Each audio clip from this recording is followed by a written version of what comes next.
Okay, good morning, 9th standard. Hope you all are safe. So today we are going to start with chapter number 4 only, working of institution.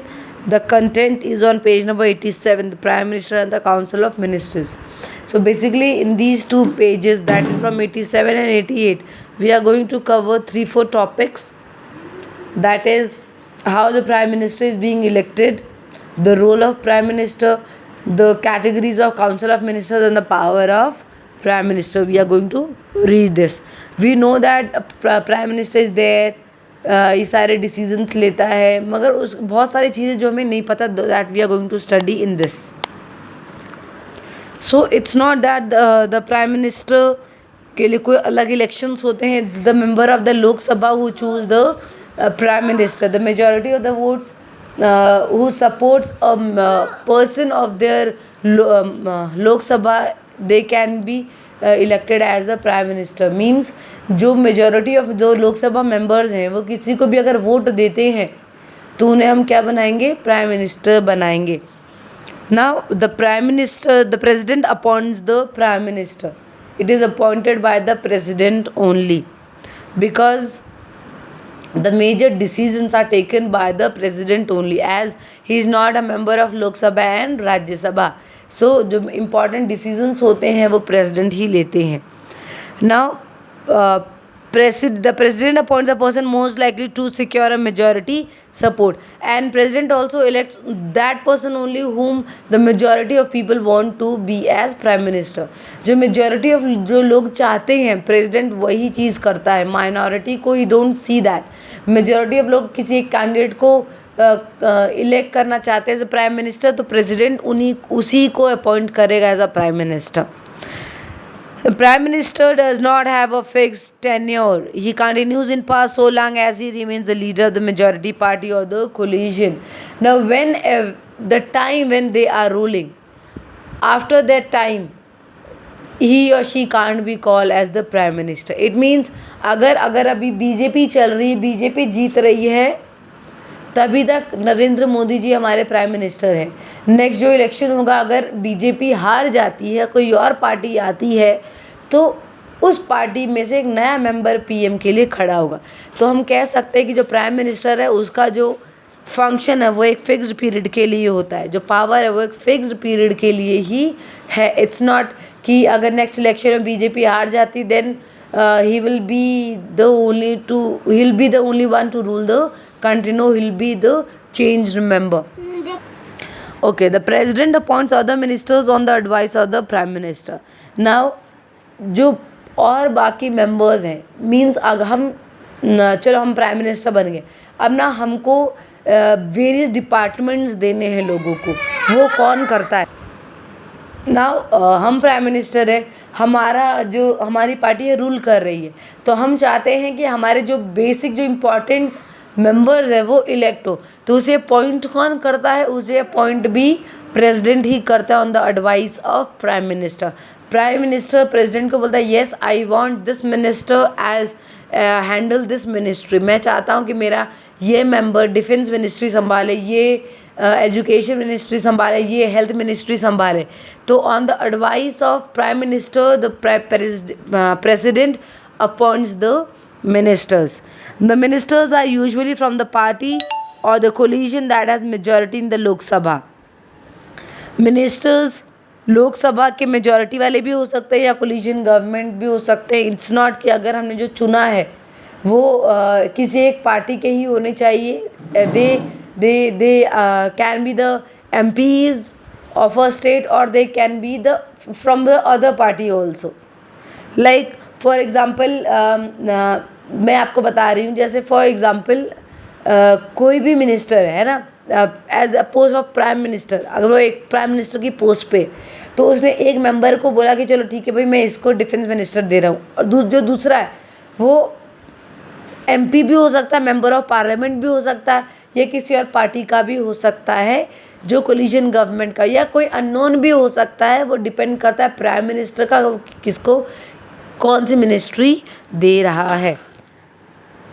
The houses of parliament within 6 months of appointment as a minister.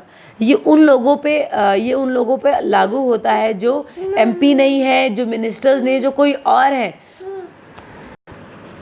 ये उन लोगों पे है जो MP भी नहीं है और जो कोई कोलिशन गवर्नमेंट का मेंबर, जो अलग ही है, जो इन सब से अलग है।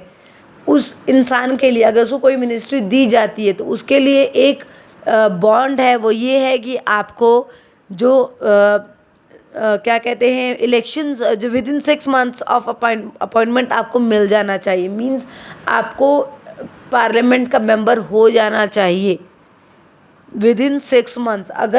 अगर मैंने आपको फॉर एग्जांपल मैं बता रही हूँ, जैसे कि क्लास में एक मॉनिटर चुना, ठीक है। मॉनिटर आप मान लो हर्षदास, ठीक है, ये मॉनिटर है क्लास का, ठीक है ना। मैंने हर्षदास को बोला, हर्षदास ये आपकी रिस्पॉन्सिबिलिटी बनती है कि आप डिसिप्लिन इंचार्ज, क्लास में जो डिसिप्लिन इंचार्ज हो गया, एक को यूनिफॉर्म देखने के लिए बना दो। आप डिसाइड करो कि किसको क्या क्या बनाना है। तो ये हर्षदास के ऊपर होगा कि वो किसको क्या बनाना चाहता है। फॉर एग्ज़ाम्पल उसने यूनिफॉर्म देखने के लिए अदनान को बना दिया, उसने डिसिप्लिन देखने के लिए प्रिंस चौधरी को बना दिया, है ना। और उन्होंने सबकी कॉपी वेल मेंटेन देखने के लिए एक ऐसा बच्चा चुना जो उस क्लास का ना हो, किसी और क्लास का, मतलब 9th की किसी और सेक्शन का हो। तो उस जो हर्षदास ने जिस बच्चे को चुना है जो किसी और सेक्शन का है, उसकी रिस्पॉन्सिबिलिटी बनती है कि विद इन 6 month उसको 9th जो पर्टिकुलर सेक्शन है जिसका मॉनिटर है हर्षदास, उस सेक्शन में उसको आ जाना है।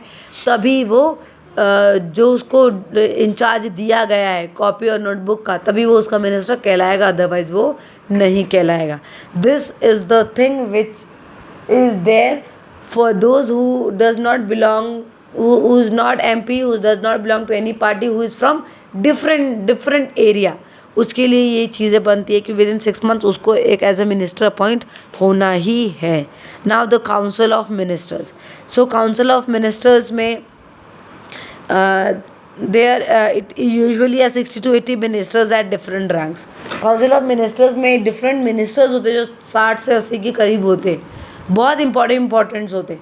उसमें ही 3 कैटेगरीज है, cabinet ministers, ministers of state with independent charge and minister of state. जो कैबिनेट मिनिस्टर्स होते हैं वो क्या होते हैं, फॉर एग्जांपल, ठीक है, जैसे मैंने बना दिया डिफेंस मिनिस्टर, ठीक है। डिफेंस मिनिस्टर में भी बहुत डिफरेंट डिपार्टमेंट्स होंगे, उनके जो हेड्स है they are included in the cabinet ministers. So they are top level leaders. पहला पॉइंट, कैबिनेट मिनिस्टर्स क्या होते हैं, वो टॉप लेवल लीडर्स होते हैं ऑफ द रूलिंग पार्टी, जो पार्टी रूल कर रही होती है। Second, cabinet ministers meet to take decision in the name of the council of ministers. They also take meetings but in the name of the council of ministers. So cabinet is the third point is the cabinet is the inner ring of the council of ministers. Inner ring क्यों कहलाएंगे, example के तौर पे मैं बता रही हूँ। सबसे ऊपर हमारे कौन है, फादर है। फादर के नीचे कौन है, हम टीचर्स है। टीचर्स के नीचे कौन है, मॉनिटर्स है। मॉनिटर्स के नीचे कौन से, सारे बच्चे। सो अगर हम देखा जाए तो फादर और जितने भी मैनेजमेंट है वो क्या है, काउंसिल ऑफ मिनिस्टर्स है। उसके नीचे हम क्या हैं, कैबिनेट मिनिस्टर्स है।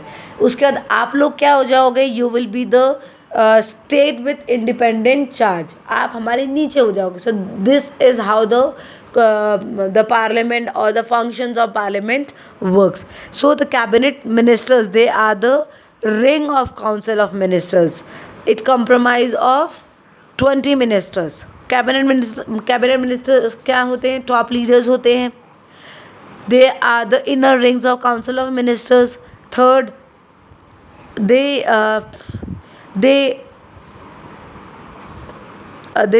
meet to take decisions in the name of council of ministers, and generally they comprise about 20 ministers। So this is basically an important topic of council of ministers. In the examination it can be asked that categorize the council of ministers। So these 3 are important, so learn it।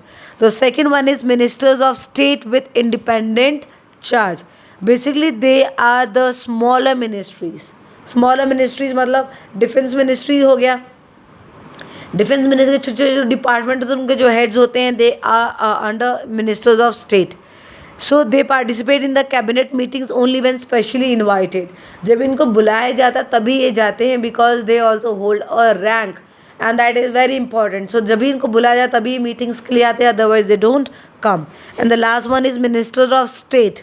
So Minister of State, they attached to and required to assist cabinet ministers. They are there to assist the cabinet ministers.